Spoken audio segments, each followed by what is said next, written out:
Tapi satu lagi kita membangun yang namanya safety plan. Kalau orang dengan ide bunuh diri, risiko bunuh diri, harus ada safety plan. Jadi safety plan itu semacam step by step yang harus dilakukan oleh seseorang yang punya risiko bunuh diri. Jadi step by step. Pertama, minimal dia harus able to recognize, mampu mengidentifikasi. Dia ada orang yang, ada somebody who listens, somebody yang mengarahkan, somebody yang acknowledge bahwa masalahnya dia ada gitu, tanpa judging gitu kan. Gitu.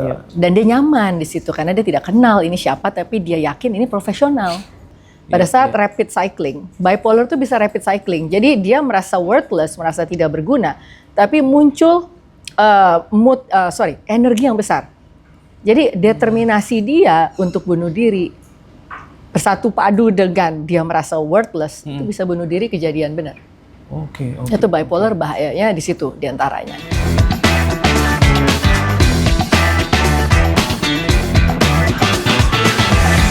Indonesia darurat kesehatan mental remaja.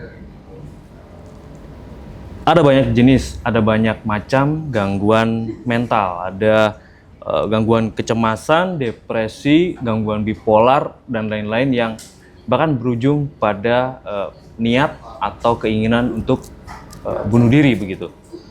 Nah, saat ini saya bersama Dr. Nova Rianti. Beliau ini adalah Direktur Utama Pusat Kesehatan Jiwa Nasional, juga Rumah Sakit Marzuki Mahdi, Kementerian Kesehatan Republik Indonesia. Assalamualaikum, salam sehat selalu. Salam sehat. Sehat. Gimana kabarnya Mas Riki? Alhamdulillah. Alhamdulillah. Agak deg-degan ini, takut kedetek juga pakai saya punya mental health juga masalah. Dok, yang baru saya sampaikan tadi, Indonesia darurat kesehatan mental remaja. Seperti apa, Dok? Sedarurat apa? Oke, saya akan sulit bicara kalau tidak pakai data nih. Jadi waktu tahun 2019 saya melakukan penelitian disertasi S3 di Fakultas Kesehatan Masyarakat Universitas Indonesia. Di situ mengembangkan sebuah instrumen untuk deteksi dini faktor risiko ide bunuh diri pada remaja. Nah, ada 4 dimensi di situ: loneliness, burdensomeness, belongingness, hopelessness. Itu signifikan. Nah, waktu itu sampelnya ada 910 remaja di DKI. Sorry, Jakarta ya. Jakarta ya. Jakarta. Nah, kemudian hasilnya menunjukkan 13,8% itu beresiko tinggi untuk punya ide bunuh diri. Jadi artinya ini kan prevention. Jadi mereka belum punya ide atau mungkin sudah. Nah, jadi tapi kita memprevent supaya jangan sampai dia punya ide. Tapi faktor-faktor risikonya kan sudah terdeteksi tadi kan. Nah, kemudian kalau mereka terdeteksi punya faktor risiko tinggi, maka ada probabilitas mereka kemungkinan bisa punya ide bunuh diri di kemudian hari sebanyak 5,39 kali lipat dibandingkan dengan yang tidak terdeteksi punya faktor risiko tinggi. Nah, itu 13,8%. Nah, kemudian baru-baru ini di sekitar Bogor lah pokoknya, kita kerjasama dengan sebuah universitas, nama programnya Pakai Kemeja. Jadi intinya adalah periksa kesehatan jiwa remaja begitu. Nah, kemudian kita pakai barcode ya, masih menggunakan instrumen yang sama. Saya berpikir kita ulang yuk setelah pandemi nih, karena itu 2019.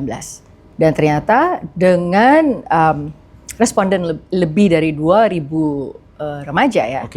Early college years berarti kan itu sekitar pokoknya range-nya 49% sampai 51%. Jadi kenaikannya luar biasa kalau menurut saya. Dari 2019 di sekarang berarti ini 2023 lah gitu ya? Iya.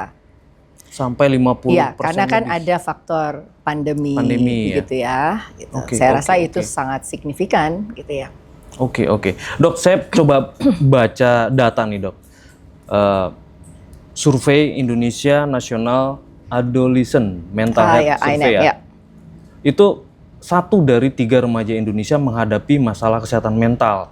Setara dengan 15,5 juta remaja. Dan itu yang potensi menghadapi ya. Kemudian 1 dari 20 remaja terdiagnosis gangguan mental. Dan jenis-jenisnya apa saja dok? Tadi di awal saya sudah sebutkan ada gangguan cemas, gangguan depresi begitu. Itu apa saja sih dari 15,5 juta remaja ini? Apa yang mereka alami? Oke, iya. Jadi yang pasti depresi banyak, gangguan depresi. Problemnya kalau kita merujuk ke survei kesehatan Indonesia SKI ya, yang 2023 baru dirilis oleh Kementerian Kesehatan, pada kelompok usia ini hanya 10,4% yang mencari treatment. Sedangkan kalau kita bicara masalah mental, apalagi diagnosis gitu ya, entitas diagnosis, kita tidak sedang berbicara sekelompok gejala. Tetapi kita bicara apa yang ikut terdampak. Fungsi apa? Fungsi sosial, fungsi belajar, fungsi okupasi. Jadi bisa dibayangkan implikasinya itu adalah beban ekonomi dong. Gitu loh, untuk keluarga, untuk negara, even gitu. Jadi depresi, tapi itu tadi tidak berangkat ke layanan kesehatan. Ya, atau tapi kita jangan lupa ya bahwa kita sedang menekankan bahwa our minds, our rights. Jadi memang ada juga hak untuk menentukan apakah dia mau menangani mental problemnya atau tidak. Itu. Yang penting adalah jangan self-diagnosis karena itu artinya malah memperkuat stigma terhadap diri sendiri. Itu malah kita tidak being kind ke diri kita kalau kita melakukan self-diagnosis. Karena itu harus dilakukan oleh expert. Jangan menduga-duga begitu ya? Itu malah menstigma dong, menstigma diri sendiri. And sama sekali not being kind ke diri kita. It's unfair gitu ya. Nah, kemudian problemnya adalah our minds, our rights itu adalah hak dia untuk memutuskan, oke deh saya mau do something about my mental health. Itu lebih bagus gitu. Memutuskan untuk do something itu lebih bagus daripada dia tenggelam di dalam semua pemikiran negatif atau negative thinking atau overthinking tentang dirinya. Jadi itu depresi tadi ya. Cemas atau anxiety lah. Kalau cemas ini yang paling menonjol itu adalah merasa kehilangan kontrol atau kendali atas diri sendiri. Itu ngeri. Gitulah. Apa sih tanda-tandanya dok kalau cemas? Ya, I'm losing control of myself tuh macam-macam. Gangguan cemas kan bisa cemas menyeluruh atau gangguan panik. Gangguan cemas menyeluruh tuh lebih nyebelin lagi. Nggak jelas dalam kondisi apa cemas saja. Tanpa trigger loh ya. Tanpa trigger. Merasa cemas, insecure, apa segala macam. Itu tidak nyaman ya yang seperti itu. Kalau gangguan panik, ya itu banyak tuh yang tiba-tiba berakhir di IGD gara-gara dia ngerasa kayak serangan jantung, mirip-mirip nih gejalanya gitu ya, suffocating ya, gitu. Gue nggak bisa napas nih, gue padahal nggak ada masalah. Begitu diperiksa, it's okay, nggak apa-apa gitu ya. Nah tapi kadang-kadang mix juga nih sama GERD, lagi tren juga. GERD itu bisa memicu detak jantung cepat cemas, dan lain sebagainya. Nah itu biasa pas ke IGD bisa di-differentiate. Itu makanya itu sering tuh kejar-kejaran. Tapi anak sekarang kan makannya tidak teratur, kemudian juga minum kopinya, kafein dose-nya tuh tinggi banget gitu ya. Padahal sebenarnya kalau dosisnya oke-oke aja, membatasi diet sehat dan lain sebagainya sih harusnya mereka bisa fine-fine saja. Gitu. Jadi itu tuh depresi, cemas, kehilangan kendali atas dirinya, body dysmorphic disorder, merasa badannya nggak oke. Itu repot tuh judulnya. Ntar oplas gitu ya, kalau standarnya oplas kan susah juga ya. Gitu, Korea, aduh cantik banget nih, Lalisa, wow gitu ya. Atau Jenny Ruby Jane gitu, siapa lagi itu ya gitu. Ya kalau standarnya itu berat ya, gitu. Kita tidak akan, bukan tidak mungkin, bisa aja, tapi ya come on gimana ya mau mengikutin body kayak si Lisa sih, itu agak berat. Nah kadang-kadang akhirnya itu berakhir menjadi body dysmorphic. Tapi itu sesuatu yang harus diobati kan? Ya bisa ditreat, artinya bisa ditreat, bisa ditangani, bukan sesuatu yang hopeless. Bisa. Kemudian problemnya kan tadi pada tidak berangkat, cuma 10,4%. Iya. Kemudian bipolar seperti apa dok? Bipolar juga masuk. Banyak tinggi juga nih, ini? Tinggi nih, pasien saya banyak remaja bipolar. Ujung-ujungnya datangnya ya, biasanya kan dengan depresi, tapi ujung-ujungnya this is bipolar. Apa sih gitu dok? Loh. Karena kan kalau bipolar itu dia ada high tide, low tide. Jadi ibaratnya ada pasang, ada surut, gitu. Jadi pasang tuh moodnya naik, gitu ya.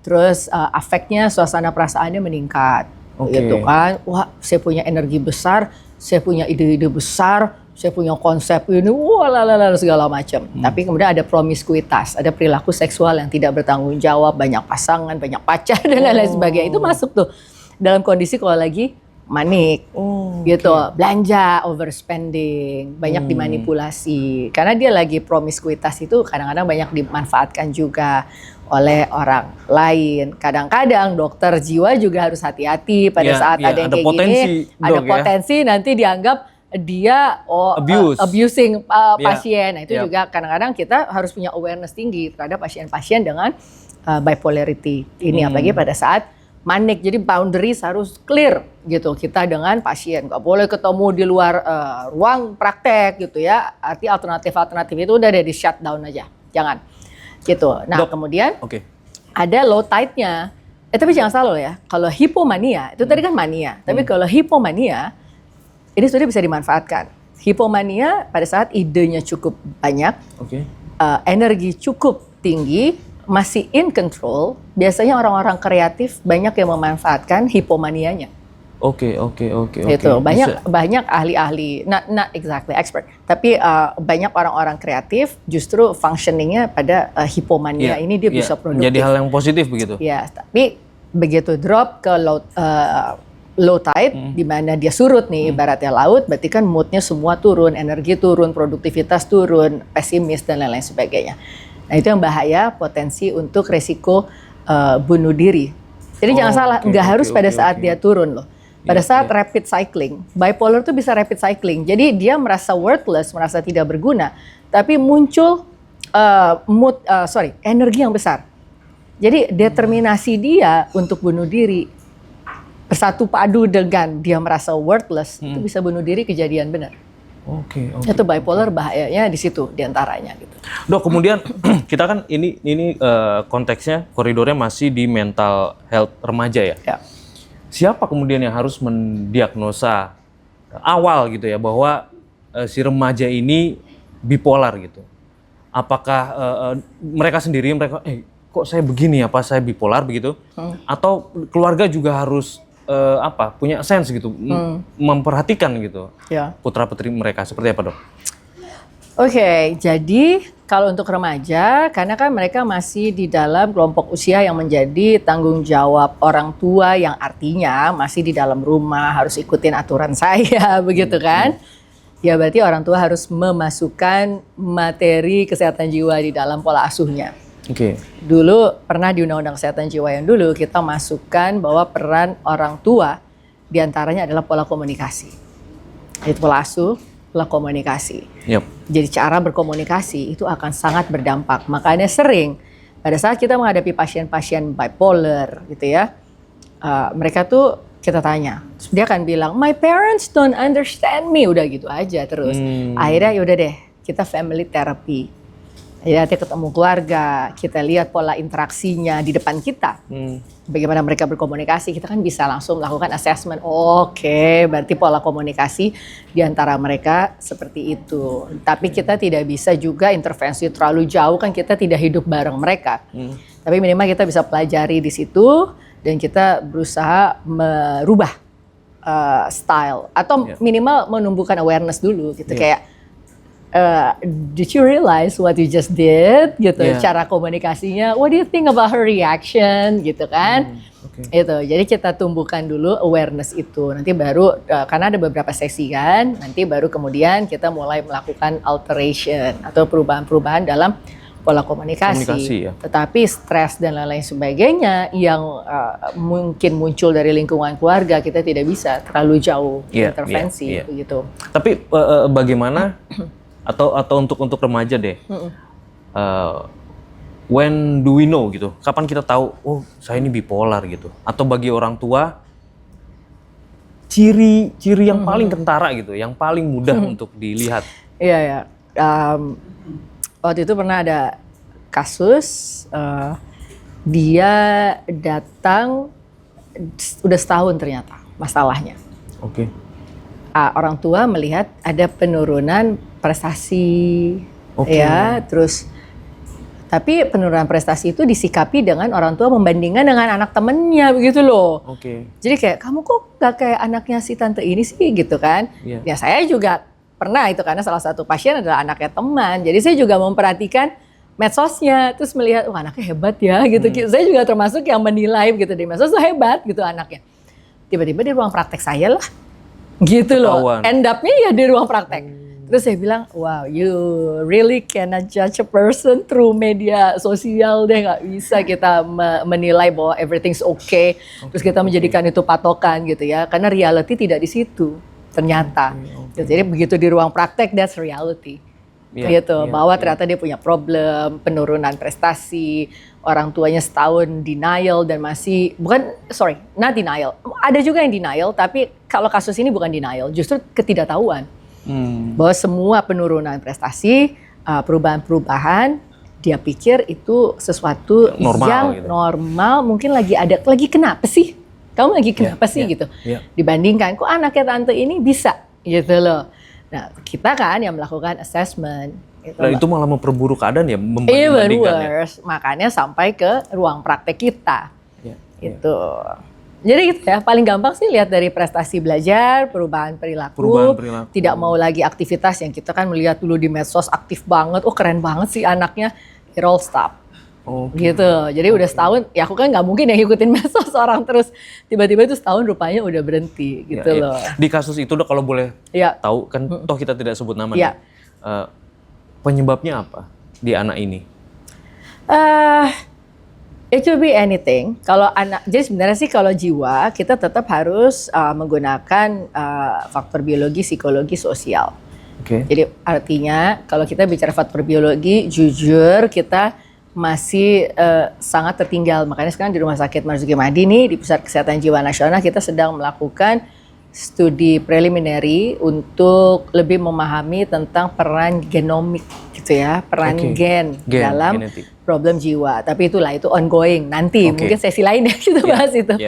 Tapi seharusnya kita lebih bisa menilai dari situ gitu ya, dengan menggunakan studi-studi genetik ini. Nah kemudian dan apakah ada, kan orang selalu bilang ada faktor keturunan, heritabilitas gitu. Nah kan kita juga, paling kita cuma bisa tanya apakah ada anggota keluarganya yang punya masalah kejiwaan atau gangguan jiwa gitu-gitu kan. Ada yang pernah bunuh diri, itu kita tanya, pasti. Nah kemudian yang kedua adalah faktor psikologi. Faktor psikologi itu kalau masih anak-anak muda berarti bukan ciri kepribadian. Ciri kepribadian tuh logikanya terbentuk umur 18 tahun. Logika yang kita diajarin ya dulu secara teoritis ya. Tapi sekarang serba cepet-cepet aja nih gitu. Kayak anak-anak sekarang kan banyak yang ambang, borderline. Nah itu bahaya tuh, malah mereka tidak bisa membedakan mana yang baik, mana yang benar. Mana yang baik dan mana yang salah, mana yang berbahaya, mana yang tidak berbahaya. Nah itu malah bisa menjadi matang lebih cepat dari 18 tahun. Saya perhatikan ya.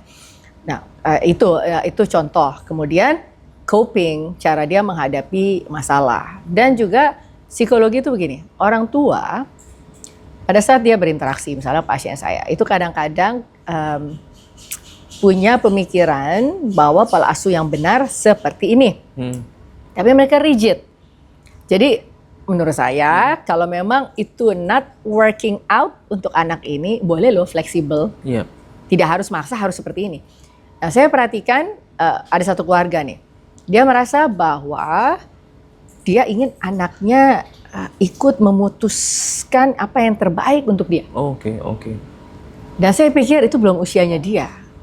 Gitu. Nah, jadi kayak terlalu di stimulate. Itu pun belum tentu bagus juga ya? Belum tentu, karena memang dia belum mampu kan untuk berpikir. Pikiran anak-anak muda nih, mereka merasa omnipotent. Mereka masih, wah gitu loh, the world is my oyster lah gitu ya. Kemudian mereka senang adrenalin rush gitu kan, masih abstrak berpikirnya.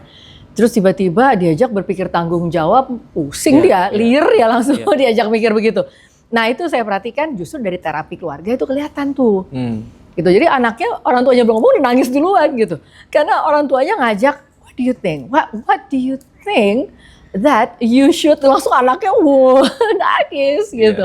Karena ngerasa I don't know, don't make me think that far. Jangan gitu sekarang kan. gitu ya. No, gitu, aku masih kecil gitu loh ibaratnya, ngerti kan? Jadi kadang-kadang orang tua juga harus mampu fleksibel. Untuk merubah kalau pola asuhnya it's not working out, jangan dipaksain, nggak usah dipaksain, coba deh lebih fleksibel aja gitu ke si anak. Saya garis bawahi komunikasi, Dok ya. Yes. It's important dalam keluarga ya. Dok, kemudian kalau skizofrenia? Skizofrenia itu kan gangguan jiwa berat. Berat tuh artinya gini, bukan berarti depresi nggak bisa berat, bisa karena bisa berakhir dengan bunuh diri, itu berat.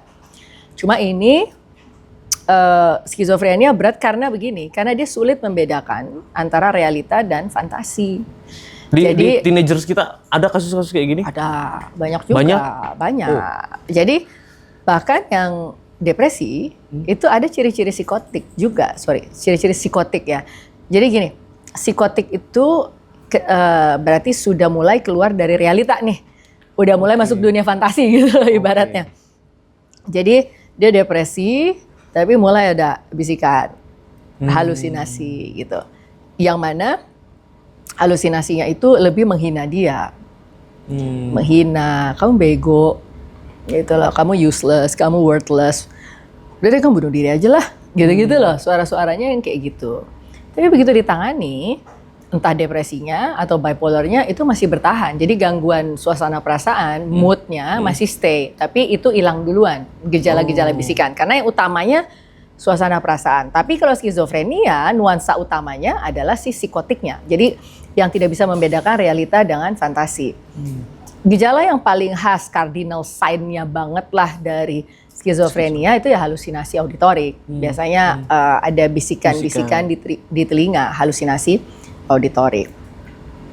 Itu yang ya sorry to say, kita sekarang sih sebenarnya sudah berusaha membuat program early psychosis. Jadi penanganan psikosis lebih dini.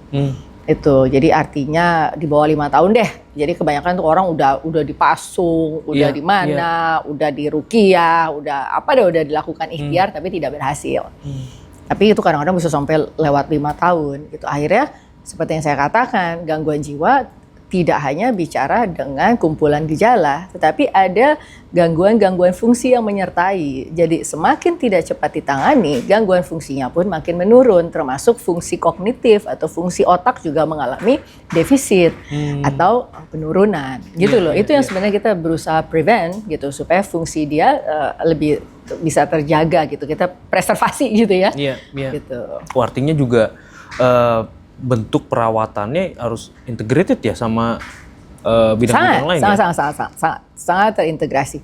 Makanya kita tidak bisa hanya bergantung pada obat, gitu ya, atau psikofarmaka. Tetapi harus ada minimal psikoterapi. Psikoterapi itu sebenarnya bentuk terapi wicara antara terapis dengan klien atau pasien, yang mana mereka sepakati, misalnya ini anak punya gangguan panik atau punya ya gangguan cemas lah, dan punya serangkaian negative thinking gitu ya, negative thoughts, irrational belief, udahlah ovulizing, overthinking dan lain sebagainya, kita mau benahi itu.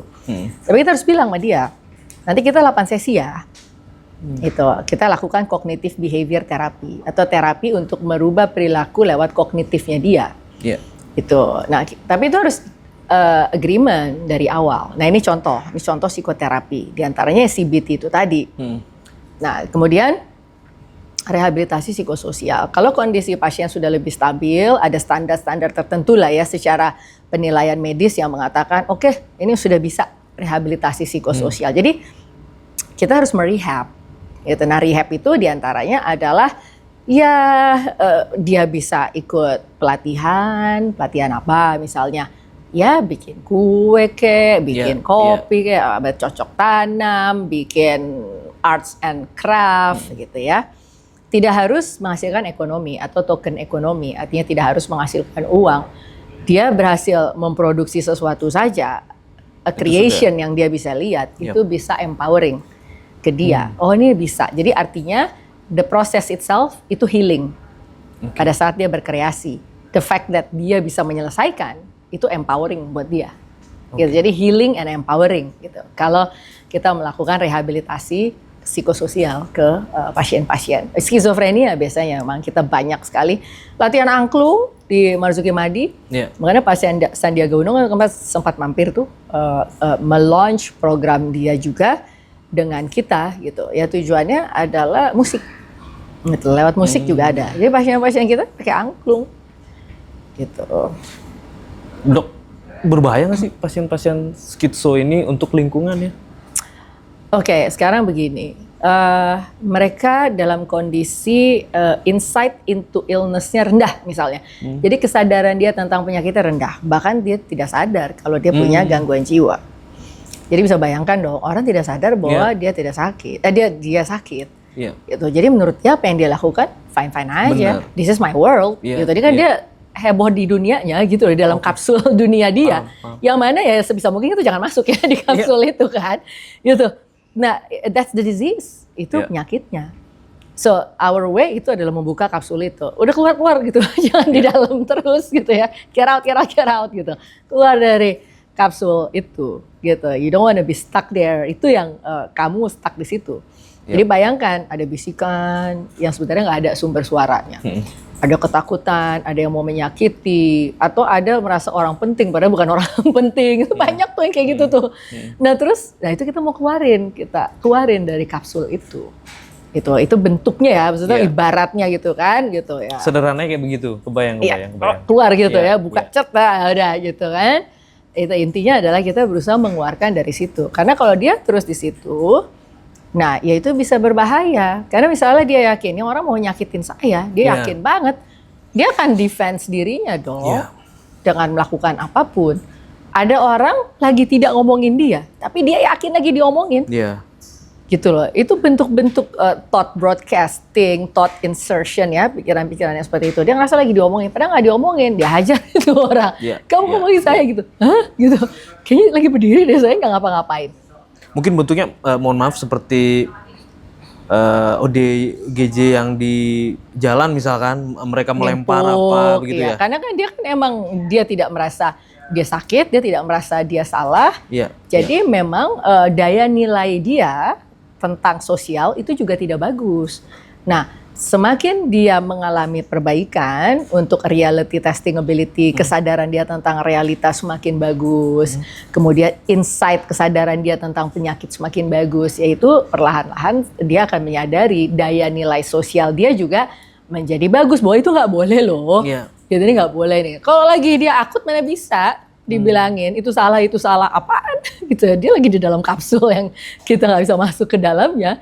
Gitu. Berarti penanganannya harus apa? Apa bahasanya? Kalau yang akut ini memang harus dengan obat. Memang harus dengan obat. Gitu. Karena kan biar bagaimanapun neurotransmitternya kan harus mendapatkan asupan gitu loh dari obat untuk neurotransmitter.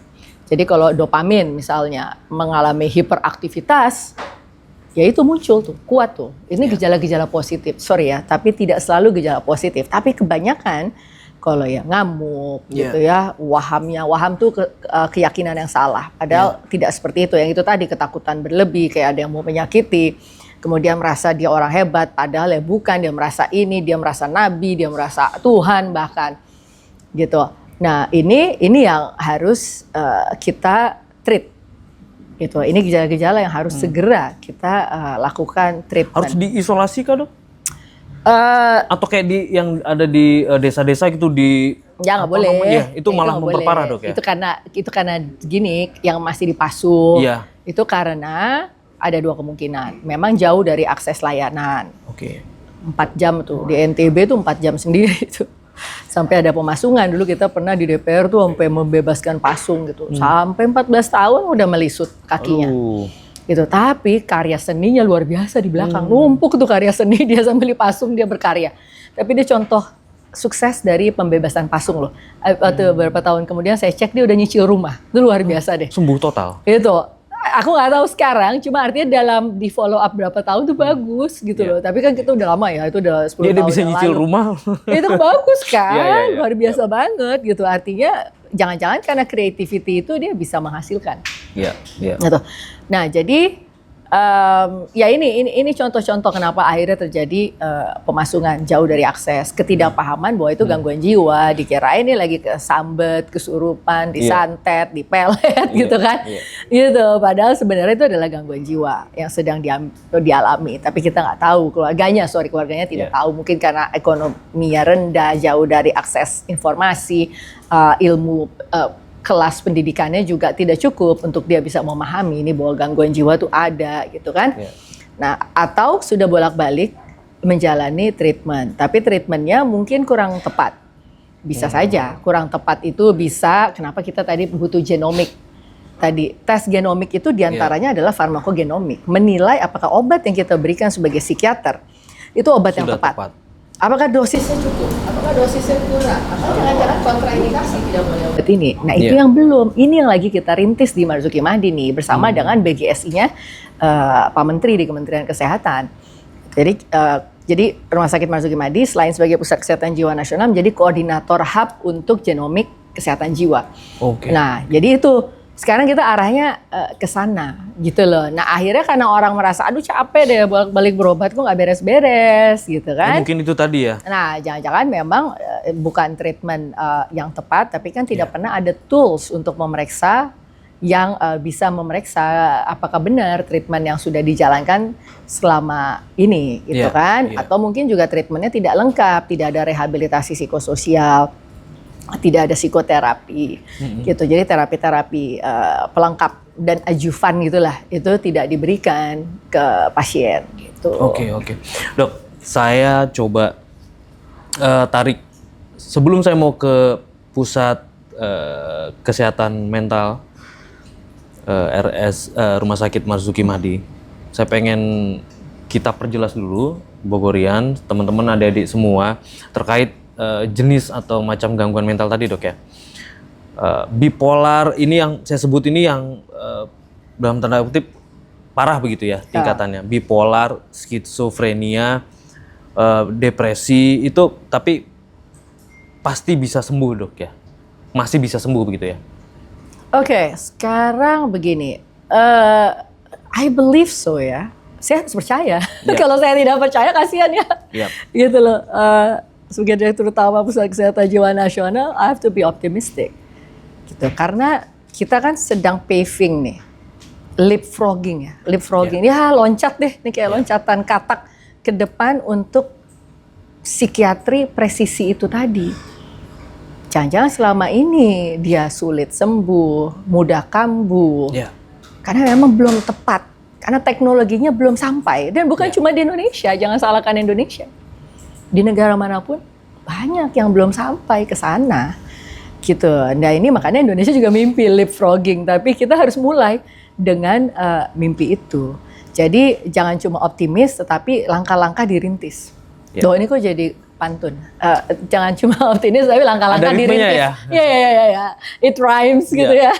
Jadi kita mulai merintis ke depan apa yang harus kita lakukan untuk lebih melengkapi kemampuan kita untuk menangani pasien dengan lebih baik gitu. Dengan demikian pada saat kita mengatakan it's curable gitu, jangan cuma treatable. Kalau treatable bisa ditangani gitu, tapi kalau curable bisa disembuhkan begitu gitu. Tapi memang butuh teknologi yang terbukti ya, evidence based gitu.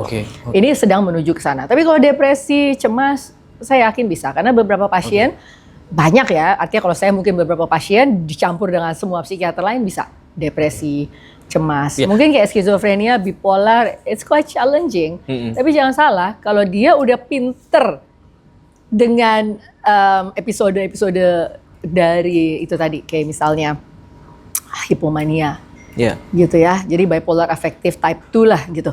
Dia tahu nih hypomanic, dia produktif, dia happy dong pada saat dia produktif, dia menjadi lebih happy maksudnya. Gitu, dia akan cerita dari mood journalnya, oh I was able to dance, I was able to choreograph gitu pasien saya gitu. Jadi dia bisa tahu, oh saya lagi hypomanic nih. Nah itu. Jadi to live with your illness gitu. Jadi to accept and making the most of having that illness sebenarnya. Jadi bukan end of the world ya, bukan akhir dunia begitu. Iya. Gimana bisa memanfaatkan itu ya, Dok ya. Dok, kemudian yang entah ini ringan atau berat, saya juga nggak tahu. Saya mau minta dokter untuk menjelaskan nih. Ketika saya googling riset begitu, jenis dan macam gangguan mental yang ringan-ringan, yang menurut saya ringan, saya sebutkan, Dok. Gangguan kecemasan, kemudian ada juga gangguan makan, perilaku mengganggu dan gangguan di sosialisasi dan gangguan perkembangan saraf. Kalau saraf mungkin agak inilah. Nah, ini bagaimana, Dok? Sebetulnya boleh nggak kita perjelas lagi ke Bogorian, terutama adik-adik remaja nih, gangguan jiwa itu apa? Siapa sih yang bisa kena begitu, Dok? Kita pengen perjelas lagi. Ya, gangguan, jadi setiap manusia punya siklus kehidupannya. Dari mulai di janin, kemudian dilahirkan, bayi, balita, kemudian terus ya sampai akhir hayat. Ada aspek kesehatan jiwa pada setiap tahapan itu. Makanya di Rumah Sakit Marzuki Mahdi kita buat perinatal mental health center. Kita masih merintis, belum final sekali gitu. Kita belum punya mother baby unitnya. Tapi dari janin pun sudah ada aspek mental health di situ. Tapi aspek mental health-nya pada ibunya, dititipkan ke ibunya. Jadi waktu saat perinatal, jadi pada saat kehamilan dan 1 tahun setelah melahirkan, itu golden period-nya. Jadi ibu harus punya kemampuan merawat dengan baik kehamilannya. Makan yang bergizi, kemudian pola-pola kehidupan yang tepat, antenatal care. Kalau memang ada mental problem ditangani dengan obat yang tepat yang tidak membahayakan ke janin. Itu sudah ada aspek mental health di situ. Kayak baby blues gitu, Dok, itu termasuk juga berarti? Exactly, di situ bisa baby blues ya, atau kita nyebutnya postpartum depression atau postpartum psychosis, bisa. Gitu. Nah, itu penting kan di situ. Nanti akan berpengaruh tuh angka kematian ibu, angka kematian bayi, stunting, itu semua di situ. Gitu. Jadi seorang anak itu mental health-nya sangat, dan juga perkembangan dirinya sangat bergantung pada ibu saat kehamilan dan 1 tahun setelah melahirkan.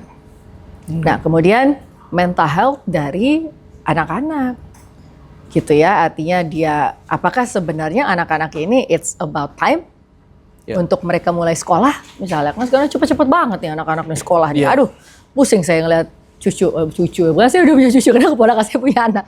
Jadi saya sampai pusing. Ini yakin nih anak umur segini udah pada boleh nih kayak begini aktivitasnya ya kan?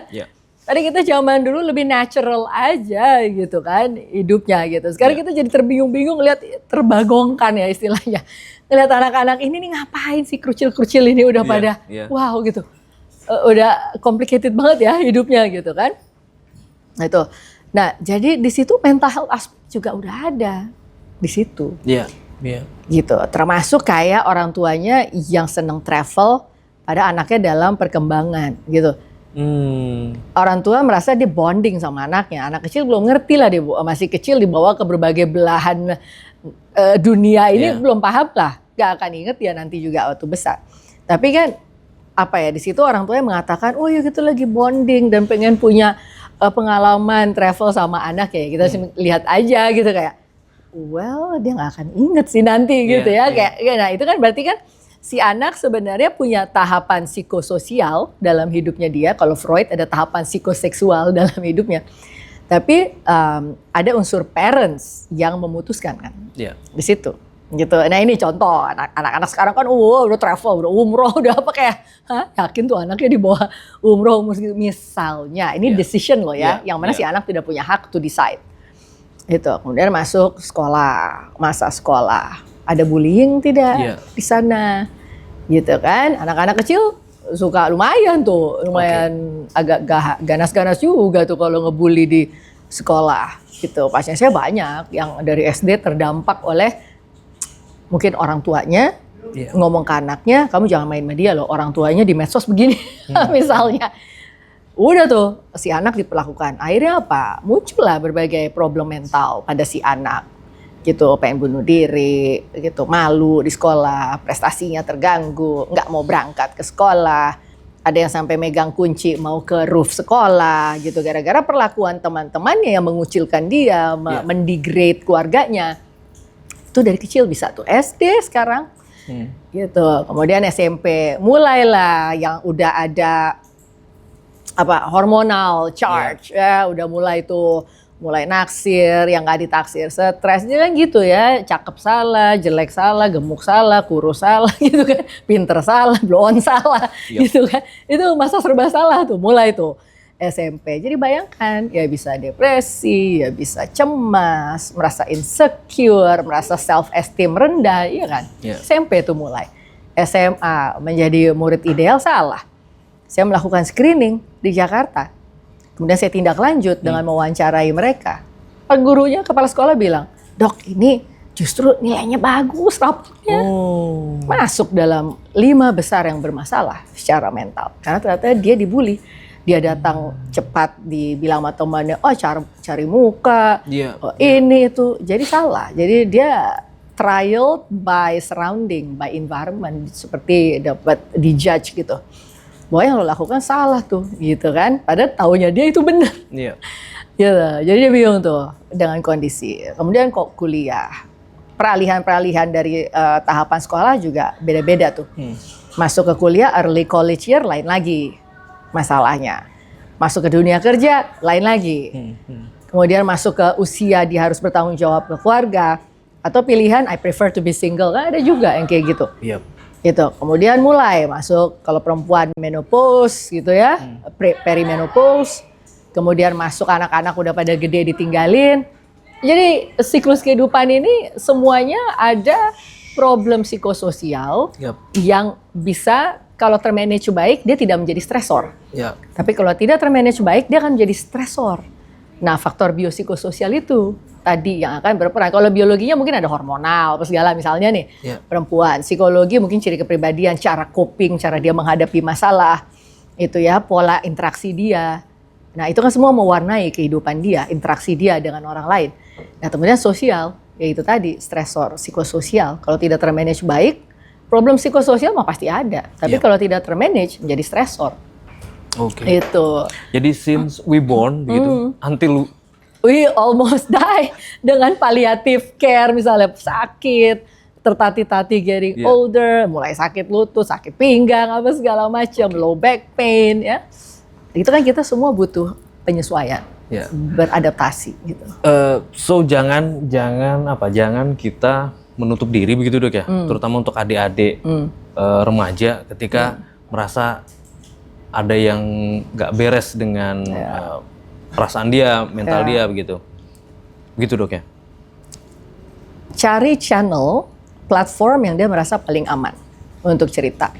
Kayak misalnya kita punya hotline service, namanya Healing 119. Itu bisa Google aja Healing 119, bisa langsung masuk situ. Gitu. Jadi pilih platform yang dia merasa nyaman untuk cerita. Karena kan tadi media sosial itu bisa menjadi platform yang baik, tapi bisa juga platform yang tidak baik. Gitu, bahkan endangering terhadap diri sendiri. Kalau dia curhat di medsos ya salah lah ya. Ya what for? Gitu kan? Emang itu bukan mediumnya. Gitu. Tapi mungkin dia butuh a stranger aja sekalian. Gitu. Sedangkan kalau lewat chat, misalnya chat, dia tidak usah didiagnosis. Emang bukan tempatnya diagnosis, tapi dia bisa berkeluh kesah. Seperti saya curhatnya di chat GPT. Iya. ChatGPT apa aja dia tahu. Ada aja, saya bilang so tahu banget sih nih jawabannya. Kayaknya lengkap amat nih Bang soalnya si ChatGPT gitu kan. Gitu. At some point memang kita harus curhat. Dan cari platform yang paling nyaman, aman buat diri kita. Kenapa kita harus dalam upaya menjaga mental health kita risking our safety? Pusing amat. Gitu. Cari yang paling aman. Makanya sekarang ada hotline misalnya di kita.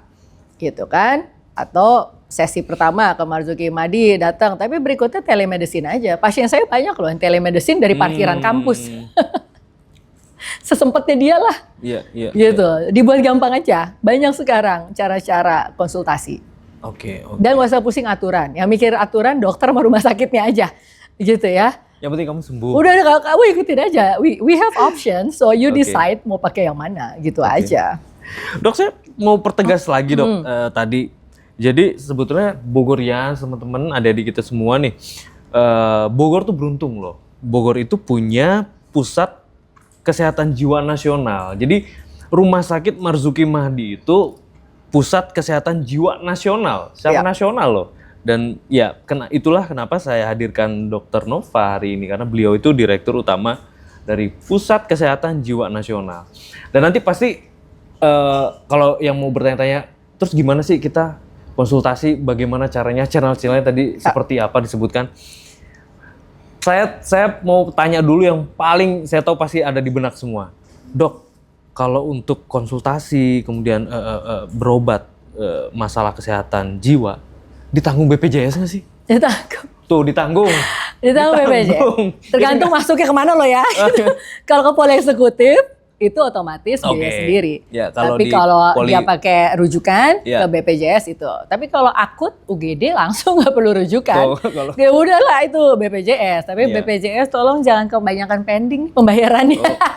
Sakit kepala kita ini gitu kan. Ini curhat juga kita. Curhat. Tapi untungnya Prof. Gufron di BPJS lumayan lah. Begitu kita WA langsung saya telepon BPJS Bogor gitu. Penting loh BPJS karena ya itu tadi faktanya Indonesia lagi darurat kesehatan mental remaja ya dok ya. Makanya kita buat ada satu inovasi baru yang kita buat. Tidak semua rumah sakit jiwa atau kita menyebutnya sekarang rumah sakit umum dengan unggulan jiwa atau unggulan kesehatan jiwa. Tidak semua punya lahan luas. Rumah sakit Marzuki Mahdi lahannya 57 hektar. Kita punya lapangan golf heritage peninggalan Belanda. Itu 9 hole. Jangan dibawa pusing. Kalau kurang panjang 2 kali muter, 18 hole jadinya gitu kan. Kemudian kita ada indoor badminton. Kemudian kita punya lapangan volley 2. Kita punya lapangan bola ukuran FIFA dong. Gitu. Kemudian kita punya basket. Kita punya meja biliar. Semua untuk sports gitu ya. Jadi sekarang kita kembangkan inovasi namanya Youth Mental Health Center. Jadi pusat kesehatan jiwa remaja yang mana itu kita sandingkan dengan program sports psychiatry. Gitu. Jadi ada juga di pusat pengembangan kompetensi kita ada life skill training. Jadi pelatihan untuk keterampilan hidup. Karena sekarang gini lah, kita kan dulu ditempa oleh pengalaman, ditempa oleh bullying. Kalau saya ingat ya kita ini SMP dulu tuh sadis-sadis tuh teman-teman SMP saya tuh. Kalau ada yang lewat, badak, bemo, gitu, waduh, fisik banget tuh kita SMP tuh kalau bercanda kan. Tapi jangan samakan zaman tuh udah berbeda gitu loh. Mungkin di zaman kita sadis kita bisa, sekarang beda karena apa? This is digital native, mau gimana dong? Gitu, ini digital native, zaman berubah, modernitas, itu semua akan merubah lah, gitu loh, pola kehidupan, interaksi, cara komunikasi antar manusia. Jadi kita nih yang tua-tua menyesuaikan dong. Jangan sibuk aja bilang, oh zaman gue gini, gak bisa. Gak boleh. Justru kita coba, we try to understand apa sih kesulitan mereka. Sampai kan J.K. Rowling bilang, kita ini salah kalau kita yang tua-tua lupa apa rasanya menjadi muda. Kita pernah muda gitu loh. Jadi makanya program kita di salah satu universitas di sini, kita bukan pakai pen and paper lah screening. Maksudnya bagiin kertas sudah nggak cocok. Gitu. Kita punya program barcode. Jadi barcode-nya ditempelin di tembok-tembok kampus. Jadi tinggal track barcode, isi screening, terus satu lagi barcode-nya untuk edukasi kesehatan mentalnya. Your minds, your rights. Kamu ngapain? Kamu punya BPJS, kamu daftar ke kita. Ini daftar dokternya kita tampilin, siapa aja. Itu loh. Terus kamu mau apa? Mau ke Healing 119, cuma mau konsultasi. Bukan konsultasi, curhat, silakan ke situ. And it's free? Gitu, it's free. Free for user, not for us. It's okay. Itu struggle kita, gak apa-apa gitu loh. We have to do something for the community, terutama anak muda itu butuh banget deh. Itu. Nah kalau life skill, nggak semuanya itu juga berbayar. Karena misalnya apa? Kita ini pengampu loh. Kita mengampu 269 rumah sakit. Gorontalo itu kita adakan semua secara gratis. Bayangin, kita melakukan survei ke sana. Untuk yang tadi ya, deteksi dini faktor resiko hidup bunuh diri, kita ke sana. Kedua, kita memberikan pelatihan life skill. Jadi kita taruh di hotel 1 minggu. Anak-anak mental health champion dari SMA. Karena apa? Ini wilayah diuntungkan sebagai wilayah pengampuan dari kita. Rumah Sakit Marzuki Mahdi. Gitu. Jadi sebenarnya ya bersurat aja sih ke Rumah Sakit Marzuki Mahdi. Kalau memang sekolahnya butuh screening dan follow up. Kemarin kita baru acara di Balai Kota tuh. Kita kan ada mobile mental health service. Jadi mobil kita turun, kita melakukan stress test. Ada alat namanya HRV stress test. Jadi pegawai-pegawai tes tuh. Ini pada untuk stres atau enggak, gratis. untuk ASN. Gitu. Kemarin pas yang di Balai Kota kan ASN-ASN-nya nih lagi pada mau dites gitu kan. Gitu. Jadi kita melakukan outreach, penjangkauan ke masyarakat gitu loh. Jadi masyarakat tuh harus tahu juga gitu ya, jiwa itu enggak hanya kita dokter dukun gitu ya. Lihat aja pandang-pandang, enggak, kita punya alat, langsung kita pakai alat di sini. Dia bisa langsung menilai secara sistem saraf otonom, simpatis, parasimpatis, itu kelihatan tuh. Gitu loh, bahwa stres itu ada kaitannya sama fisik, gitu loh, dan itu terbaca. Ini yang berusaha kita sosialisasikan ke masyarakat. Makanya kita gunakan alat HRV stress test, gitu, bahwa stres kamu tuh kedetek secara fisik nih ketahuan. Gitu loh. Nah itu penting gitu. Jadi jangan membedakan bahwa mental tuh mental aja, fisik tuh fisik aja. No, itu justru sangat berbahaya ya kalau pasien depresi misalnya. Atau skizofrenia deh. Skizofrenia yang gejalanya negatif, menarik diri, diam gitu ya. Itu nggak masuk. Tidak ada intake makanan. Pernah tuh dia datang turun semua, elektrolitnya turun, dehidrasi, tapi nggak mau makan. Gitu kan, akhirnya terpaksa infus dan lain-lain sebagainya gitu. Dan siapa bilang tidak membahayakan fisik kan, sangat erat kaitannya dengan kesehatan fisik gitu, termasuk ya itu tadi bisa kebunuh diri kan, gitu, berakhir dengan kematian. Gitu. Artinya kan harus integrasi di RSMM, ada IGD, ada segala macam ya. IGD kami itu menangani dua-duanya, untuk umum dan untuk khusus jiwa, gitu. Jadi dua-duanya tetap bisa, gitu kan. Nah, tapi kemudian kita juga punya layanan yang jiwa, tapi ada juga yang general medicine, jadi kedokteran secara umum yang tidak spesifik jiwa. Kita ada dokter saraf. Jadi jangan salah loh, judi online kita penanganannya, judi online kita heboh banget sih. Ini Channel News Asia. Terbesar dong. Channel News Asia aja mau wawancara juga nih, gitu. Kemarin AFP yang Prancis. Itu. Terus tiba-tiba Channel News Asia, aku langsung aduh Channel News Asia segala gitu. Jadi mau wawancara penanganan judi online yang di Marzuki Mahdi. Karena kita sudah pakai alat kesehatan. Kita pasien judi online banyak? Growing problemnya.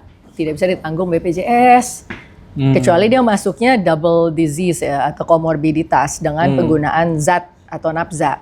Karena pada prinsipnya penanganan judi online itu kan behavior juga, itu kan perilaku juga. Bedanya yang satu menelan sesuatu atau consuming sesuatu masuk ke tubuh, kalau ini bermain-main di pathway di otak yang enak aja rasanya. Gitu kan, gitu. Mental health tuh. Iya, konsep enak di otak itu kan kalau enggak ada buku dopamine addiction ya. Sekarang kan ada tuh buku tentang adiksi dopamin. Karena kita hidup berkelimpahan, semuanya ada. Gitu orang merasa ini nggak punya, udah kita berkelimpahan malah. Hidupnya mau ini tinggal ke salah satu ini pesan makanan semua bisa tuh. Pengen ini apa sih yang nggak bisa sekarang gitu loh, semua ada gitu loh. Betul. Gitu akhirnya semua serba berkelimpahan, sehingga pada saat tahap tertentu kita tidak menyadari bahwa itu sudah masuk adiksi. Gitu loh, itu sudah bukan pemenuhan normal lagi, itu sudah pemenuhan yang abnormal, udah kelebihan asupannya. Nah ini yang terjadi dengan perilaku-perilaku, adiksi-adiksi perilaku ya, judi, ya pornografi, ya belanja, nah itu.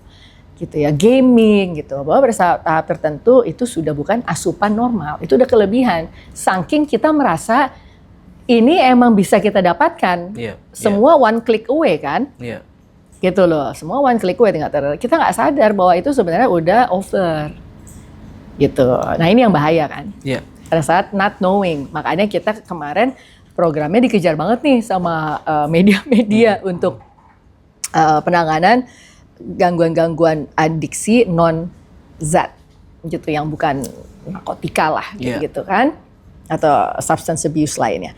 Nah ini makanya kita menggunakan diantaranya transcranial magnetic stimulation atau TMS. Yang melakukan siapa? Dokter saraf, spesialis saraf di kita. Neurolog, psikiater jelas bisa. Cuma di kita dokter saraf pun ikut menangani judi online untuk menggunakan alat TMS itu tadi. Jadi kita tidak serta-merta cuma ngomong-ngomong aja atau menangani cemas depresinya, tapi ada alat yang juga bisa digunakan ke dia. Dan ini malah non-invasif kan, gitu, tidak dibedah, tidak ditusuk, gitu kan, ini pakai magnetik. Gitu. Jadi kita juga menggunakan teknologi ini untuk membantu penanganan judi online di Indonesia gitu. Oke. Dok, kembali tadi ruang atau channel-channel yang bisa diakses para remaja Bogor atau siapapun yang merasa, wah, saya ada masalah dengan mental saya nih. Apa aja, Dok? Ruang-ruang itu, Dok, channel-channel itu, apakah harus datang langsung atau ada nomor yang menurut bisa saya sih lebih enak ke healing 119 aja. Kalau healing 119 itu tinggal di Google aja sih sebenarnya. Jadi Google Healing 119 keluar lah itu, tinggal pilihannya yang atas kalau itu darurat banget dan harus dijemput, jangan lantar dijemput. Jangan. Jadi yang bawah aja, yang diklik. Yang bawah tuh untuk chat. Yang bawah untuk yang chat. Tapi harap maklum, kalau agak slow, nggak slow banget sih, lah, lumayan gitu ya, dengan segala keterbatasan kita ini. Itu lumayan banget. Intinya adalah pada saat dia klik ke situ, akan ada greetings. Akan ada penjelasan, ini layanan 30 menit, tapi kalau kamu dormant, kamu diam 15 menit, selesai. Stop, Lebih lama ya.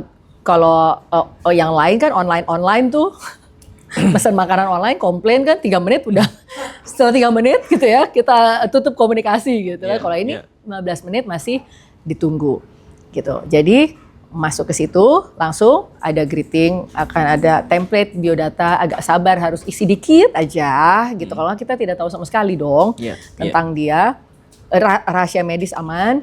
Kemudian hanya kita yang bisa pegang, dan kita punya sistem pengamanan medical record yang luar biasa deh sekarang.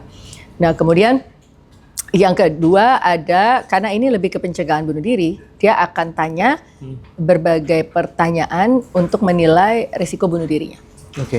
Bisa moderate, severe, atau mild gitu ya. Itu penting, karena itu akan menentukan langkah selanjutnya dalam penanganan di dalam chat ini akan seperti apa. Apakah cukup diajarin relaksasi aja atau apa, atau memang dia harus udah dikasih tahu kamu harus ke rumah sakit ini ya, kamu lokasinya di mana, berarti kamu ke sana ya gitu. Gitu. Oh, you need treatment gitu, kamu harus ke Fasiankes, kan itu harus ada. Tapi satu lagi kita membangun yang namanya safety plan. Kalau orang dengan ide bunuh diri, risiko bunuh diri, harus ada safety plan.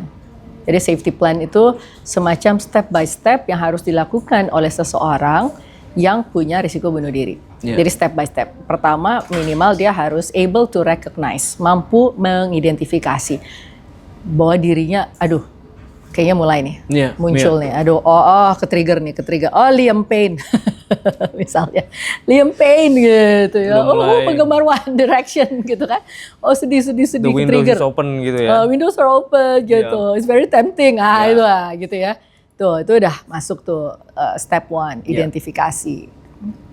Kedua, tentunya dia harus menggunakan dirinya dulu, melakukan apa. Gitu. Kemampuan dirinya coping. Itu penting juga. Karena nggak selamanya dia harus bergantung sama orang. Dia harus mampu untuk empowering dirinya. Berarti step 2, saya harus ngapain kalau udah mulai kayak gini nih. Oh udah mulai nih gitu. Dia harus ngapain. Nah, itu dibahas biasanya gitu. Tapi kan cuma dalam 30 menit. But it's quite helpful lah gitu. Baru ketiga, siapa yang di sekitar dia yang dia trust gitu. Untuk jadi support system. Keluarga kah? Teman kah? Gitu kan. Tapi harus dia catat, ini loh namanya ini. Supaya dia sendiri punya kayak semacam kartu gitu loh. Gitu mau ditaruh di HP, What to do mau di mana, what to do. Jadi dia kalau udah mulai gitu, dia reach out ke situ, wait, bentar. Oh ya 1 gue masih begini, 2 gue masih begini. gitu, nggak berhasil nih, checklist gitu ya, dan gue harus ketiga gitu loh. Nanti ketiga baru ke surrounding yang bantu dia. Nanti baru deh mulai keempat harus punya nomor-nomor darurat.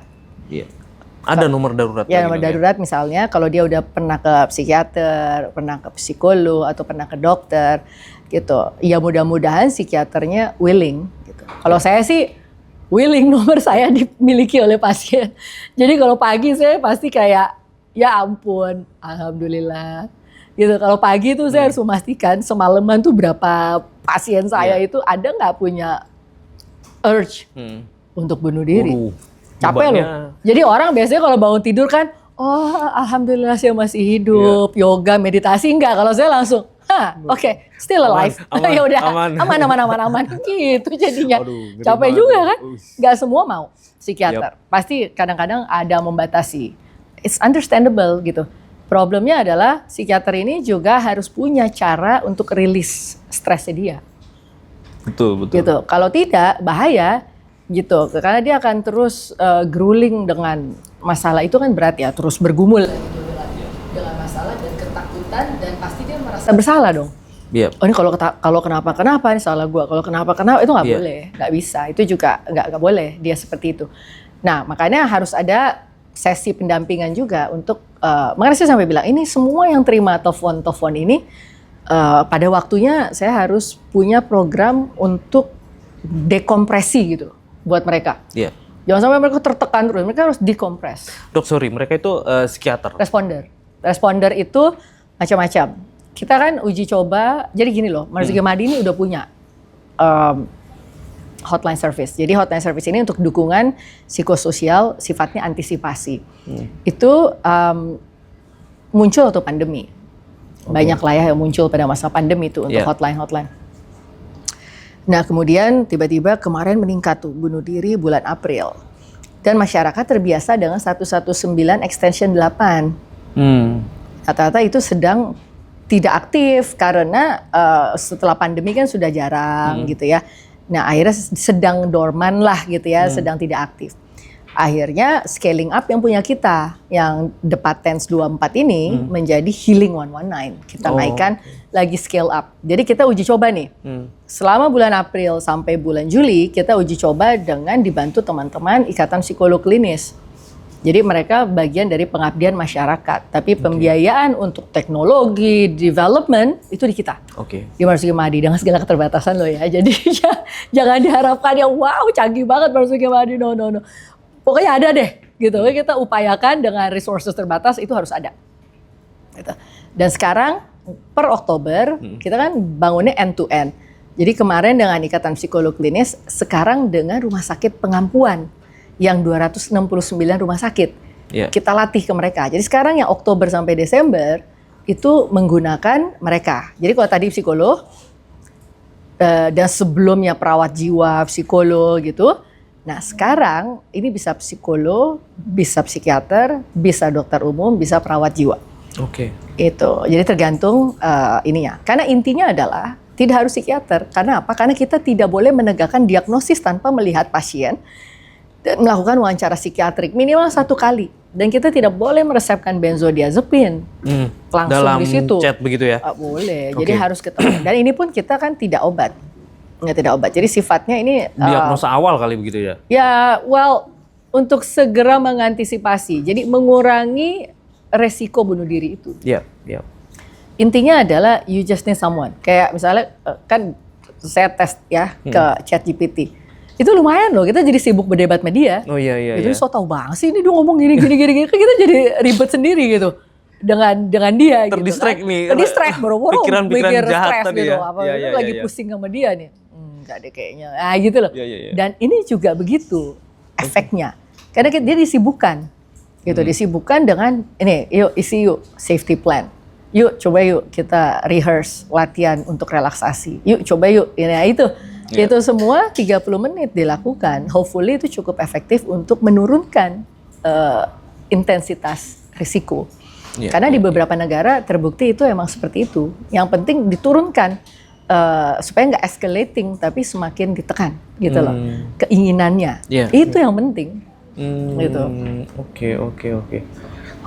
Jadi bagaimana kita distract mereka agar hilang dulu tuh? Iya, ada orang yang ada somebody who listens, somebody yang mengarahkan, somebody yang acknowledge bahwa masalahnya dia ada gitu tanpa judging gitu kan? Iya, Gitu. Dan dia nyaman di situ karena dia tidak kenal ini siapa tapi dia yakin ini profesional. Gitu. Oke. Dok, kemudian tadi dokter sudah sebutkan kita punya apa sport Psychiatry, ya. sport psychiatry. Sama satu lagi apa tadi?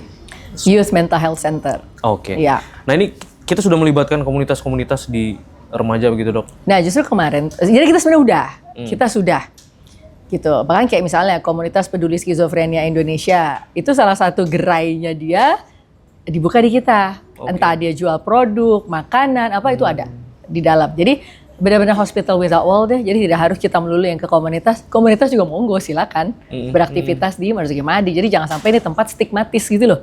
Gitu. But you can have activities gitu. Bisa jualan, bisa apa gitu di dalam. Nggak harus di luar. Makanya kan sports yang kita kembangkan ini.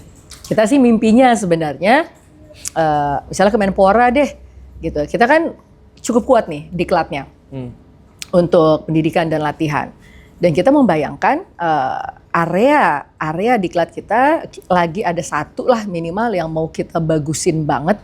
Jadi menjadi TC gitu, training center kayak buat atlet gitu.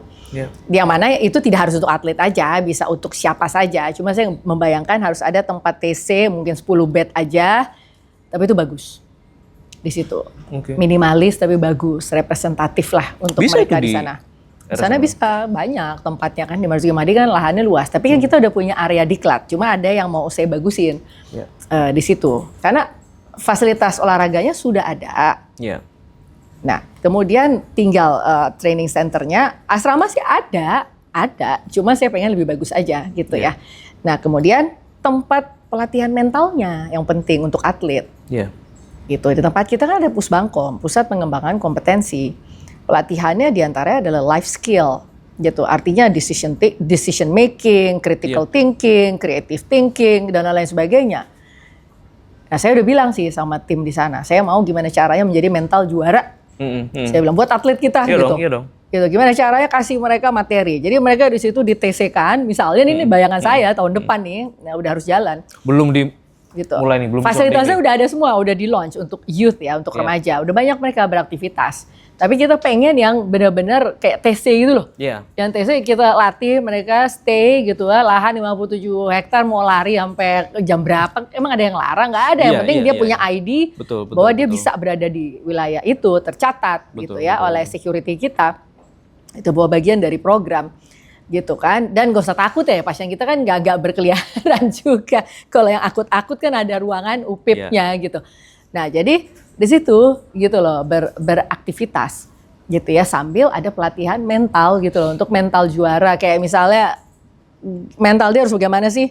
Sebulan sebelum tanding, 2 minggu sebelum tanding, malam sebelum tanding, beberapa menit sebelum tanding gitu loh. Hal-hal yang aplikatif.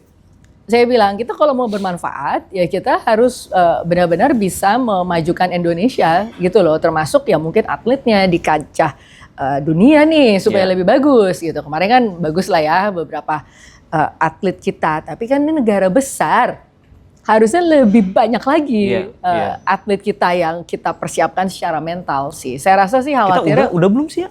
Apa? Persiapan mental ini kan fisik selama ini. Probably not. Kalau iya pasti teman kita udah bilang. Kita kan ada seksi, kita punya section di Perhimpunan Dokter Spesialis Kedokteran Jiwa untuk sports mulai ada. Tapi mereka udah ngobrol kan sama kita. Mereka belum ada itu dikerahkan untuk itu. Nah, saya pikir ya udah di sini kan ada gitu. Jadi tahun depan saya mau itu jalan gitu loh untuk. Ya mungkin selama ini belum juara karena itu. Mentalnya itu penting loh, strategi-strategi mental mereka gitu loh. Itu untuk penting gitu. Mumpung fasilitasnya di kita lengkap gitu. Ini pernah dibicarakan dengan Kementerian Pemuda dan Olahraga mungkin? Belum. Sebenarnya baru dengan Pak Sandi itu sih kemarin ya. Karena kan dia kan seseorang yang dari muda sangat atletik Pak Sandi. Saya dulu tuh SD tenis, tanding-tanding juga gitu kan. Makanya artinya ini ada obsesi tersendiri karena keluarga saya kan juga petenis gitu kan. Jadi saya langsung, oh ini kayak penting banget deh, itu kayak satu aspek itu missing gitu. Karena saya inget banget dulu kakak saya digangguin, dia pemain tenis nasional nomor 4 dan dia selalu dibilang, oh mentalnya dia ini tempe banget nih. Deswardan Yusuf, dia dulu zamannya Yayu Basuki, Susana, ketiga tuh saya lupa antara Waya Walalangi atau Irawati Murid, terus Deswardan Yusuf, dia nomor 4 untuk tunggal putri loh. Gitu. Dia diledekinnya panas belakangan. Nah, itu bahaya tuh. Kalau panas belakangan, berarti kan dia set 1 kalah, set 2 nyusul, long set. Nah itu bahaya-bahaya tuh, di situ nyerempet-nyerempet. Kayak gitu-gitu loh, itu menarik kan kalau kita bisa lebih bisa memainkan, memanipulasi. Atau di luar begitu, dokter kan di Harvard juga. Oh iya, pasti loh. Saya aja pernah lihat di Korea Utara, pembinaan anak-anak mudanya, karena saya pernah ke Korea Utara kan, kunjungan parlemen, ke Korea Utara, ternyata mereka punya satu palace istana buat anak-anak muda. Oke. Itu aneh banget sih.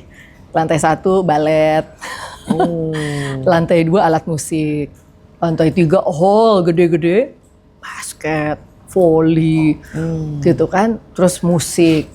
Jadi kalau restoran-restoran di Korea Utara, jangan kaget, yang nyuci piring habis itu main drum. Terus yang ngelap-ngelapin meja, tiba-tiba abis itu main biola. Terus tiba-tiba seriosa, kita sampai opera gitu nyanyinya. Kita langsung, gila ini dari mana sih mereka? Ini. Jago, tapi kan mau ngapain? Mereka kan tertutup, nggak kemana-mana. Jadi keahliannya di dalam situ aja. Tapi kita kaget ada istana anak muda untuk remaja. Itu segitu korut loh ya? Korea Utara, ada pembinaannya. Jadi saya berpikir, ya mungkin Marzuki Mading tidak bikin istana lah ya. Cuma ini ada di area-area di klub kita ini cukup lah. Ada satu area training center buat mereka stay. Kemudian olahraganya ada, pelatihan mentalnya ada, udah itu aja. Atau dok harapannya deh dok, ini rezim udah berganti di kepemimpinan Presiden Prabowo Subianto. Apa nih untuk penanganan kesehatan mental Indonesia, dokter berharap seperti apa? Ya kita kan selalu bicara generasi emas. Tapi kita jangan pendekatannya medis ya. Kalau menurut saya pendekatannya jangan medis. Makanya tadi kan saya bilang inovasi-inovasi kita itu lebih ke empowering, aplikatif, prestasi, terukur gitu loh. Gitu loh. Jadi remaja ini jangan kita hanya menangani mereka supaya ya minimal jangan bunuh diri deh, ya jangan begitu aja. Gitu loh. And then what? Gitu loh. Nggak ada solusi. Iya, maksud saya ingin melihat mereka bukan sebagai case mental problem, bahwa ada potensi besar yang ada di mereka. Tapi kalau kita sebagai praktisi kesehatan mental, ya apalagi saya nih sebagai Direktur Utama Kesehatan Jiwa Nasional, tapi kalau melihat mereka hanya sebagai orang yang perlu disembuhkan, kasihan. Saya melihat mereka harus empowering, gitu loh. Dari cara apa saya empowering? Makanya saya mikir bahkan dengan segala keterbatasan kita, apa lewat sports, gitu ya? Apakah lewat Youth Mental Health Center? Apakah kita kembangkan life skill-nya? Apakah itu loh? Itu yang harus kita buat aplikatif untuk kehidupan mereka ke depan agar mereka jangan menjadi generasi yang tidak bisa ikut berprestasi ke depannya. Dan berprestasinya itu bukan ikut-ikutan loh ya. Tapi menjadi otentik, tidak merasa penderitaan yang paling unik. Gitu ya. Tangguh, tapi tangguhnya ngapain sih? Tangguh tuh ngapain? Gitu loh, tangguhnya itu adalah untuk menjadi the best version of themselves, menjadi versi terbaik dirinya. Gitu loh. Jadi itu yang makanya lewat mental health, authenticity itu yang mau kita munculkan. Gitu loh, menjadi versi terbaik dari dirinya. Jadi gitu sih sebenarnya. Dan ini bukan hanya Kementerian Kesehatan menurut saya, semua banyak kementerian yang harus kolaborasi ya. Betul banget sih. Gitu. Jadi memang mental health ini scope-nya sebenarnya sangat luas, sangat universal, dan ada misi mulia yang harus diemban. Jadi kalau kami di level Pusat Kesehatan Jiwa Nasional justru ya cukup keteteran, karena kami kan sebagai pusat berarti mengurus rumah sakit vertikal itu sendiri, tapi at the same time memikirkan tentang hal-hal yang semacam ini, yang out of the box, yang sebenarnya kami berharap ada peran krusial, peran penting, mungkin ada sesuatu yang selama ini dalam penanganan remaja yang belum masuk, ya aspek mental health itu. Tapi bagaimana menerjemahkan mental health itu? Gitu loh. So it's not a mental illness pendekatannya, it's a mental health, kesehatan mental yang produktif. Gitu. Dok, keren banget sih itu dok. Mudah-mudahan lah. Dan yang penting political will, anggaran dong, politik anggarannya dong. Oh ya, kita sekarang creativity-nya tinggi banget. Mungkin kebanyakan life skill training, kebanyakan pelatihan diri sendiri nih dipraktekin ya. Jadi, Tapi how dokter to be merasa creative. bagaimana sih selama ini? Apakah sudah apa ya, berpihak begitu soal anggaran dok? Well, jadi sebenarnya gini, anggaran kesehatan jiwa tuh scattered. Scattered tuh jadi gini, kita aja untuk menangani kesehatan jiwa kan ada 2 ya. Jadi maksudnya ada Direktorat Jenderal Pelayanan Kesehatan, di bawahnya tuh banyak tuh rumah sakit jiwa. Nah kita pusatnya. Tapi ada juga RSUD, rumah sakit jiwa daerah. Iya. Ya, rumah sakit jiwa daerah, yang mana itu juga ada layanan kesehatan jiwa. Jadi kan anggaran banyak dong, berarti sebenarnya ada yang di rumah sakit ini banyak, itu untuk di Yankes. Tapi ada juga di bawah Direktorat Jenderal Kesehatan Masyarakat, di bawahnya ada Direktorat Kesehatan Jiwa. Itu ada program juga di situ, tapi ini anggarannya tidak terlalu besar memang kalau di sini. Nah, problemnya kesehatan jiwa is everywhere. Tadi kayak penanganan TB, TBC. Penanganan TBC itu kemarin USAID datang ke Marzuki Mahdi juga ke rumah sakit kami dan membahas aspek kesehatan jiwa dari penanganan TBC. Iya. Karena justru banyak yang tidak compliant minum obat, apalagi ini lama treatmentnya.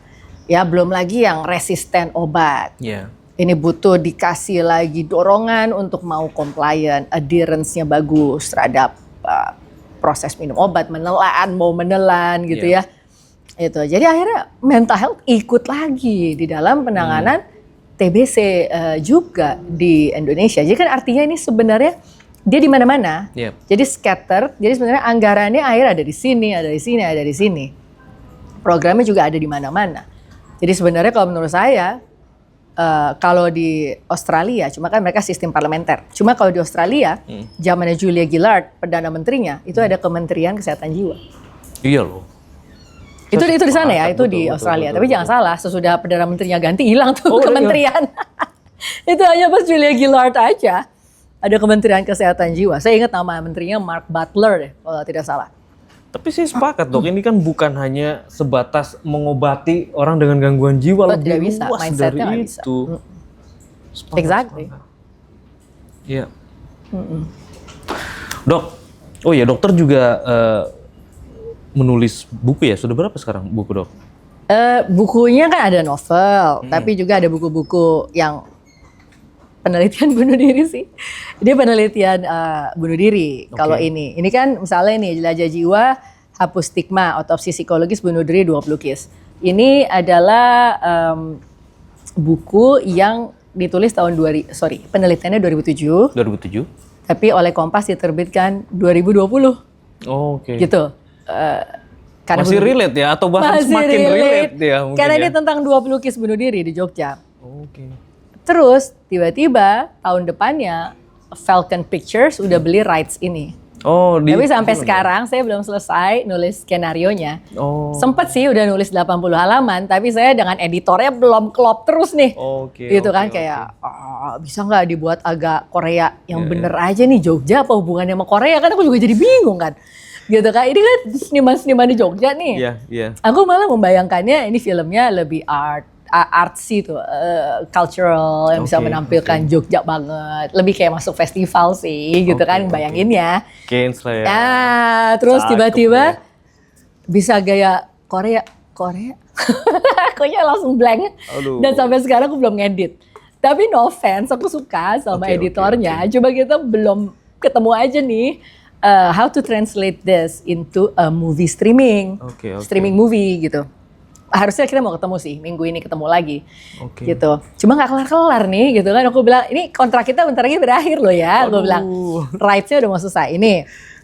Dan ini terus yang kalau ini yang tadi, cegah bunuh diri remaja eudeteksi, ini berdasarkan disertasi sih. Yang aku mengembangkan instrumen ya, untuk pencegahan bunuh diri. Cuma ini lebih dikupas, gitu. Jadi artinya selain kumpulan esai yang dulu saya sering tulis di koran, di majalah, ada juga novel zaman dulu banget tuh apa tuh Mahadewa Mahadewi gitu kan. Sempat tuh Lola Amaria, tuh ingat banget ya, Lola Amaria bilang mau filmin si Mahadewa Mahadewi. Dulu dia dengan siapa, temannya Arya Kusuma Dewa. Oh iya, Arya. Mau filmin gitu, tapi nggak jadi yang Mahadewa Mahadewi itu. Nah terus akhirnya saya nulis skenario juga tuh, Merah Itu Cinta. Dengan Rako Prianto, saudaranya gitu. Yang main Marsha Timothy, Gary Iskak, Yama Carlos gitu ya.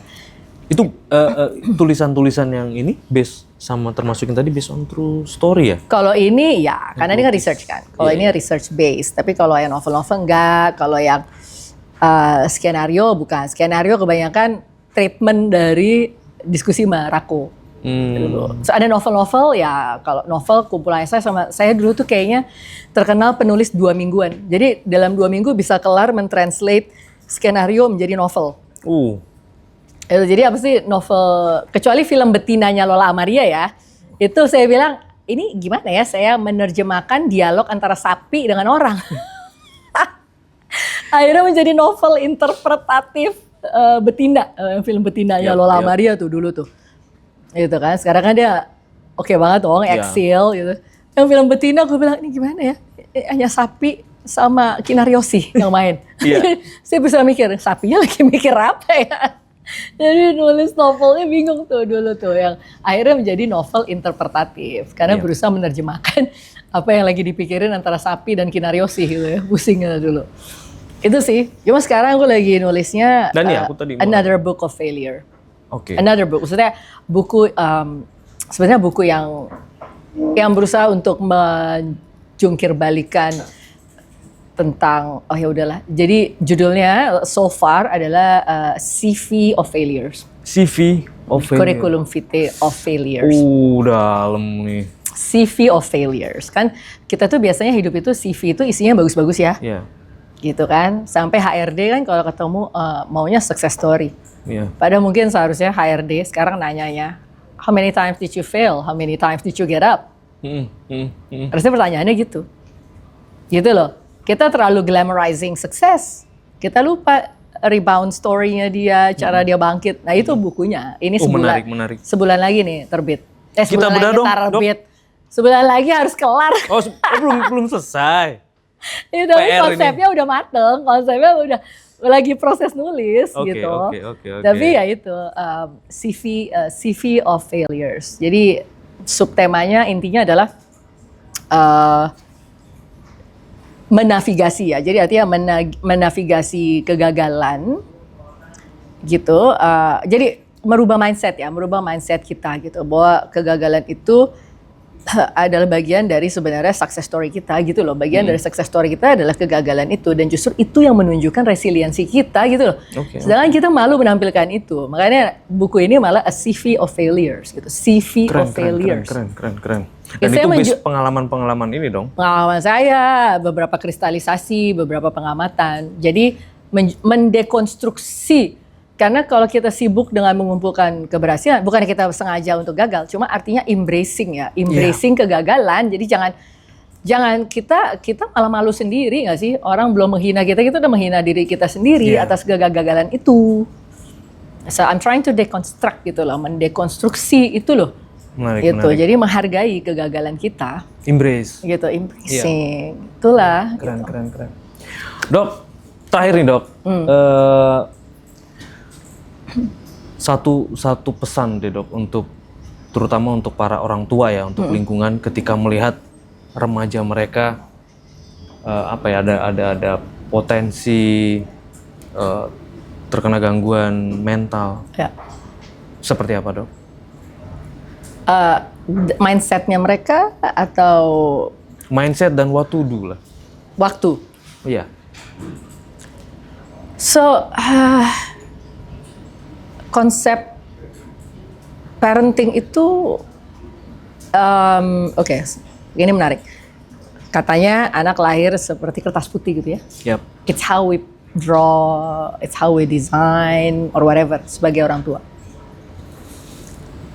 Tapi jangan lupa bahwa the drawing, or the conceptual whatever yang kita tuangkan dalam kertas putih itu bukanlah perwujudan dari apa yang tidak bisa kita achieve selama kita muda. Sepakat. This is an entirely different person. Yep. Gitu loh, karena kebanyakan masih orang tua menitipkan values, menitipkan apa ke anak-anaknya. Gitu loh, ya emang harus ada values, benar. Gitu, nggak bisa anak-anak ini bergerak tanpa values ke depan. Gitu, tapi menitipkan mimpi, menitipkan cita-cita, nah itu masih dilakukan oleh orang tua ke anak. It's unfair kalau menurut saya. Iya. Gitu loh. Sebenarnya konsep merdeka belajar itu sih saya menerjemahkannya adalah dia benar-benar punya freedom dalam menentukan masa depan dia berdasarkan dirinya yang paling otentik kan gitu. Iya. Gitu. Jadi ya parents harus selalu ingat, satu pernah muda gitu kan. Iya.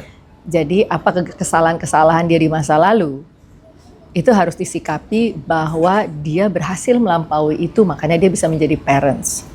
Itu harus bangga. Kadang-kadang orang tua paranoid kegagalan dia dan dia tidak mau itu terjadi ke anak, ya nggak bisa. Adu nasib mungkin. Iya, Mamah dulu gitu. Ya, kecemasan itu jangan berusaha kecemasan karena kita berusaha mengendalikan yang tidak bisa kita kendalikan. Yep. Gitu loh. Masa sih kita mau memastikan kamu nggak mengalami ini, nggak bisa lah. Kita nggak akan pernah tahu. Ada namanya whatever lah, ini mungkin ahli agama yang lebih paham gitu, istilah takdir, nasib gitu ya, itu lain ya, kita nggak ngerti tuh. Kodar itu ada lain tuh urusannya.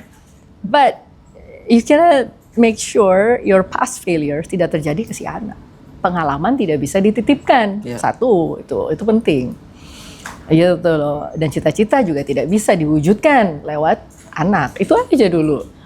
Gitu. Dan jangan pernah lupa dia pernah muda. Gitu loh. Jadi biarkanlah mereka juga berbuat kesalahan, bangkit dari kesalahan. Gitu ya. Sehingga dia benar-benar menjadi orang yang resilient. Gitu.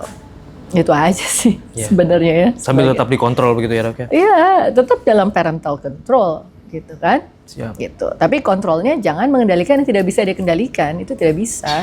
Mengendalikan jam pulang, oke. Gitu ya. Itu mah oke lah, wajar gitu kan. Jam pulang jam segini ya, gitu. Ini oke, gitu. Itu kan namanya order. Rules, order itu harus ada. Gitu. Dok, sebetulnya masih banyak pertanyaan, cuman sudah cukup lama juga ya. Oh, udah lama ya. Ini yang lihat bosan kelamaan. Tapi saya pengen nanti kita ada sesi-sesi diskusi lagi, Dok. Dan saya juga pengen banget dan memastikan banget bahwa kita nanti akan bantu kawal nih mimpi-mimpi dokter tadi, keren banget. Oh iya, makanya aku memang perlu dibantuin nih untuk mewujudkan mimpi, karena kasihan pegawai-pegawai kita di Marzuki Mahdi udah pada terseok-seok, mungkin udah pada ngesot ikut mewujudkan apa yang udah kita mimpikan gitu ya. Ya. Kasihan juga sih, kadang-kadang pegawai-pegawai juga lelah lah ya gitu. Karena mereka kan punya satker, satuan kerja yang juga harus diurus rumah sakit. Iya. Siap. Terima kasih sekali lagi. Sehat selalu. Terima kasih ya Mas Riki ya. Dr. Nova Rianti Yusuf. Ya.